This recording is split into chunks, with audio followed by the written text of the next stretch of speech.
to participate more actively in all joint efforts to hold Russia and its accomplices legally accountable. Of course, we have a large layer of humanitarian and cultural cooperation, and the First Lady of Ukraine is with me on this visit. Olena is expanding the Coalition of Ukrainian Studies, which will be a global coalition, and we invite Ireland to be part of it.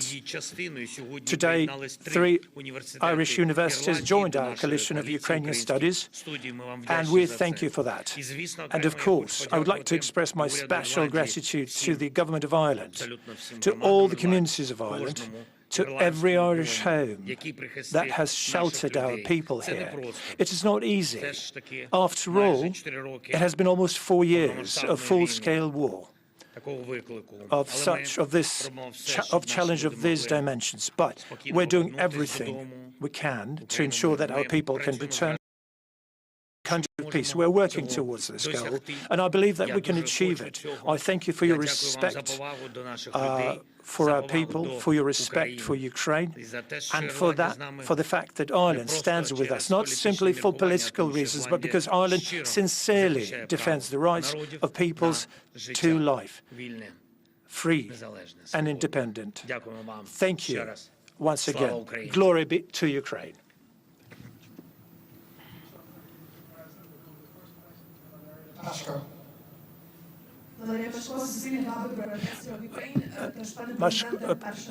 Suspilna, public broadcaster of Ukraine. First question to you, Mr. President. You mentioned the peace plan. The special envoy of Trump went to Moscow after the negotiations with Putin. Further steps will have to take place. Will Europe be part of this process? And there are also points that are not. It's on Russian frozen assets. So do you see any possibilities of reaching the final agreement at the EU Council in December, given all the concerns and demands which Belgium has expressed before? Thanks. Thank you so much, Micheál. Дякую за запитання. Передусім, First and foremost, буде зустріч there will be американської a meeting делегації of the American в Росії. delegation in Russia. Ми будемо чекати We will be відповідні від них сигнали. Вони awaiting for respective signals from them. They would like to report immediately after the meeting, specifically to us. I think, based on these signals, depending what they will be like, will depend the future of our future steps. These steps will be changing today almost on an hourly basis. We will be getting signals, and if those signals are going to work as fair play, if it's a fair play with our partners, if it's going to be perceived as fair play by our partners, perhaps we will then meet very soon. We will soon meet with the American delegation. At what level we'll see, it depends again on the signals we're going to get. If the signals are going to be like, that will give us the opportunity and a chance of quick solutions, global and quick solutions, then the level will be high. If this is still going to be at the level of dialogue, there's been a lot of dialogue, but we need results. Every day, our people are dying. With all due respect to all nations of the world who are supporting and helping us, some of them do, some of them don't, unfortunately. It's Ukrainians who are dying. The dialogues can continue, of course, but we need the results. We need the outcome. We can simply talk, or we can achieve the maximum results, so we could bring the end of the war closer. I'm prepared to support all signals. I'm prepared to meet with President Trump. It all depends on today's talks. Thank you. And could I say, first of all, I endorse that message very strongly. A peace settlement is required. A ceasefire is required. Too many people are dying in what is a terrible and horrific war. In relation to the immobilized assets, the Irish position is very clear. We support the utilisation of the immobilised assets to fund the reconstruction of Ukraine and to support Ukraine financially. We support the Commission's proposals in terms of a collateral loan on the back of these immobilised assets towards that objective of supporting Ukraine financially and also the reconstruction. The principle underpinning our position is that when the UN Charter is violated in such a brutal manner, when there is devastation of civilian infrastructure, energy infrastructure, of cities and so forth, There has to be a deterrence against such behaviour into the future. And in my view, the application of the immobilised assets represents both a deterrence to future activity. There has to be accountability, there has to be some responsibility on the aggressor who has wreaked such devastation on a country. Secondly, there's a very practical issue of the enormity of the reconstruction of Ukraine and the cost of that, and who's going to pay for that.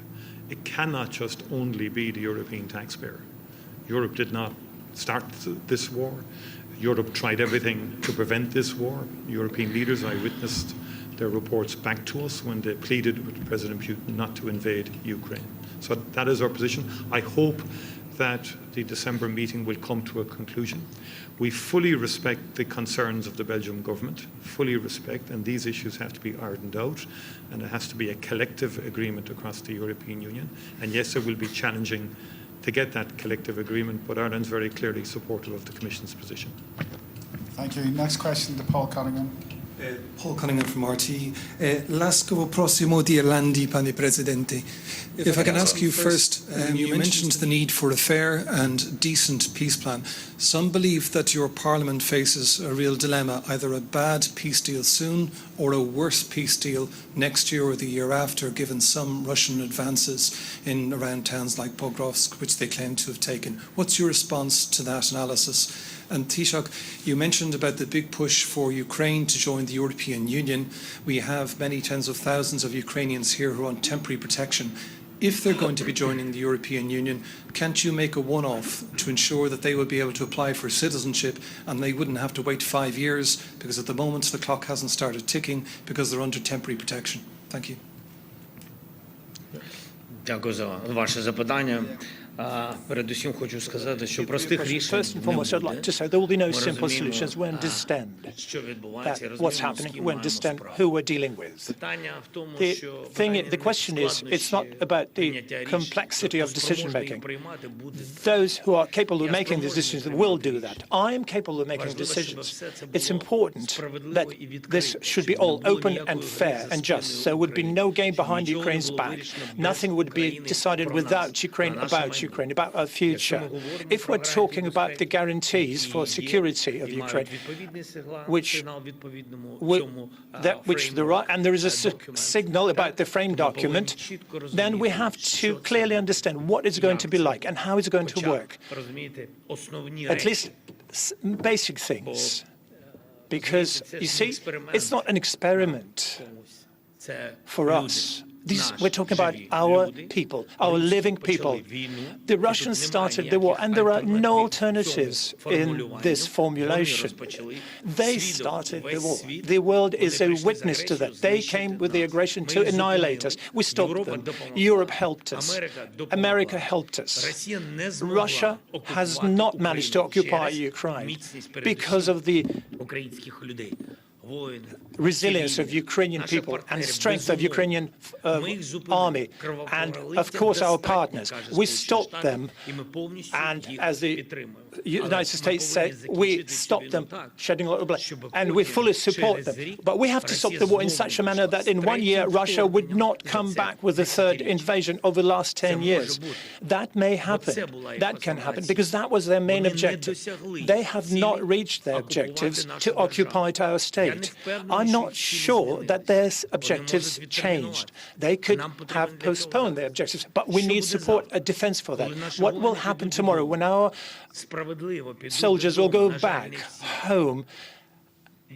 Fairly go back home. Unfortunately, not all of them. So many of them won't come back home alive anymore. When they go back home, become engineers, teachers, various professions, and they'll come back. But Russia will continue building up their army and defenses, preparing for the next invasion. Who can tolerate and endure that? Our people are strong. But with all due respect, that's why we want a certainty. We're grateful to the United States for the fact that they are prepared to be a guarantor of this security. But we want these guarantees. We want to understand this. We're grateful to Europe. We are grateful for Ukraine being seen in the European Union. And for us, it's important when this century or next century we're going to be in the European Union. So a certainty for Ukrainian people is what we need. Yeah, Paul, Ireland was one of the early advocates and supporters of Ukrainian membership of the European Union.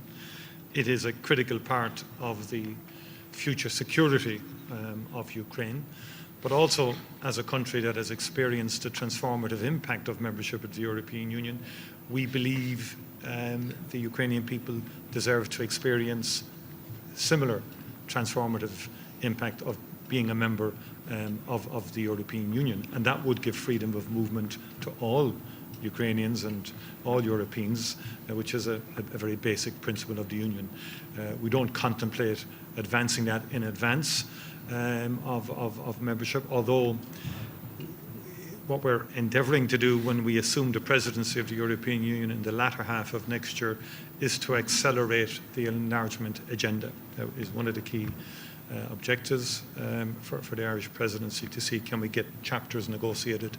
We've discussed that, and we'll be very proactive in that regard.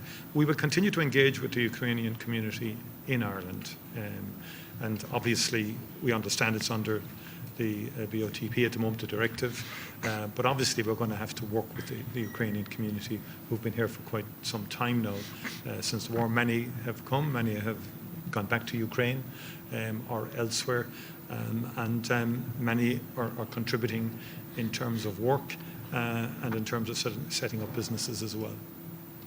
Okay, thank you. Jennifer from Bloomberg. Hi, President. A question for you. You said that the latest plan that emerged from the recent talks looks better. Can you give us some details of what's in it? And do you have plans to meet with US Envoy Steve Witkoff in the coming days? Thank you. So we spoke with Steve yesterday and with him and with all his team, and we spoke. I think I already answered on your question that we are waiting for the results in America-Russia negotiations, today's results, and I will react according to the results. If I feel that we can count on real, specific dialogue, not just words, with some result, we will meet, and he's very welcome to Ukraine. But I'm not sure that they are up. I mean, on this way, this day, they're ready to come. But who knows? So I want to wait till today's evening. And what about the points? I'm not sure that I'm ready to share all the points of this plan, but I think that you saw a lot of things in media. But what can I say? I think that the most sensitive things and the most difficult questions, or questions with the challenges, it's about territories. It's about frozen assets, because I can't just myself speak on behalf of European leaders. It's about money, which are frozen, but in Europe. It's about common decision of Europeans. I can only have partnership and share my view of this and support, and they can support me, but I can't decide on behalf of leaders about the money which are in EU. And this is the third point I mentioned about security guarantees, and we count on strong security guarantees from the United States, both United States and Europe and some other leaders. And you know that the topic of coalition of the willings is we work with this. So I think these three topics, the most sensitive and the most important, and I think that our teams will continue work on it. Thank you. Okay, our final question from Louise Byrne. One more. Yeah. Thank you. President Zelenskyy, yourself and the Taoiseach both spoke about the number of Ukrainian people living in Ireland, and you said yourself it has not been easy. The Irish government recently reduced the number of guaranteed days that a Ukrainian refugee is in state accommodation. Are you concerned that that means that the support that the Irish government once had for Ukrainian refugees is not as strong as it was? And then Taoiseach, may I ask you, you've spoken at length about the supports that need to be put in place for Ukraine after the war. What does that look like from an Irish point of view, and will Ireland be sending peacekeepers to the Ukraine? Yeah. Okay, I go first now, will I? Please, Micheál. Or do we want consistency? Okay. Could I, will I go? Yeah, please. First of all, we will continue to support Ukrainians in Ireland. And in respect of future support of Ukraine, in the event of a ceasefire or a peace settlement, yes, Ireland will be open to monitoring any ceasefire or indeed aspects of a peace settlement. We have long experience in the Lebanon, in Africa, in terms of peace monitoring, peacekeeping, and certainly we're all wishing for the end of the war. And Ireland is certainly open to contributing to peacekeeping and to peace monitoring in Ukraine. We are also obviously willing to help in reconstruction, and quite a number of Irish companies are operating within Ukraine, and particularly in the construction field. I think there's a lot that can be done there. We already provide a lot in terms of shelters for schools, school meals, and we provide supports in those areas, humanitarian supports and so on. And we're open again to doing, along with our European Union colleagues, to invest in a range of programs to support the reconstruction of Ukraine. Якщо можна, я відповім I will answer українською. in Ukrainian. Ірландія з початку Ireland, війни from the very beginning of the war, обрала сторону, chose на мій погляд, this side, in my чесну, opinion, не an тому, що honest side, not because президент I'm the України, president of Ukraine, тому що так but правильно, because that's the right це thing. ціннісно. It's values-based. І обрала And сторону Ireland допомоги Україні. chose the side of supporting Допомоги Ukraine українцям. and helping Ірландія Ukrainians. допомагала Ireland українцям, has been helping Ukrainians які залишились в Україні, who stayed behind in допомагала Ukraine українцям, and has been helping які Ukrainians who в Ірландії. have moved to Ireland. І And ми вдячні we're за це. grateful for that. Я був так вихован, The way I was brought я up не можу критикувати is за that I допомогу, can't вона criticize збільшується або for вона зменшується. help, Ми повинні whether бути it's going вдячними.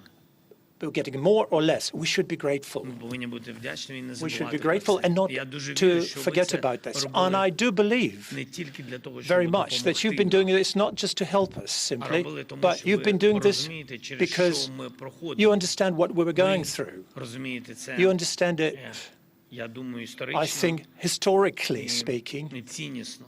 and based on values. And therefore, we are grateful for your choice. Питання не в розмірі The question is not допомоги. about the Питання в size of виборі. assistance. It's about the choice. Thank you. Thank you very much indeed. Thank you. Thank you.